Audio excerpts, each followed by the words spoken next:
Whether you've upgraded to a newer model, replaced a lost or damaged device, or simply need to switch service providers, understanding how to transfer SIM card to new iPhone is essential. Okay, we will walk you through the step-by-step process to switch SIM card to a new iPhone. Part 1. Tips to note before transferring SIM card to new iPhone. 1. Verify SIM size. 2. Unlock your iPhone's carrier. Part 2.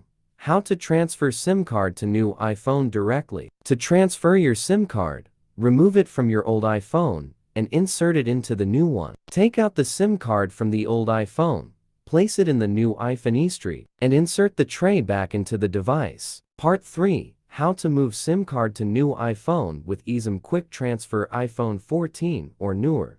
For iPhone 14 models in the US that do not have a physical SIM slot, you can transfer your SIM card to an eSIM if you were a customer of AT&T, T-Mobile, Verizon, C-Spire, or US Cellular. Part 4. What happens after switching SIM card to new iPhone? Using an old SIM card in a new iPhone should not result in data loss or restrict access to services like Apple ID, WhatsApp, Message, Facebook, or others, as long as the new iPhone supports the SIM card. Bonus: how to transfer contacts to new iPhone quickly. Do you need to switch SIM cards when changing iPhones to avoid any loss of contacts? Experience the convenience of using Mobican Transfer for mobile to transfer your contacts to the new iPhone with just one tap after moving SIM cards.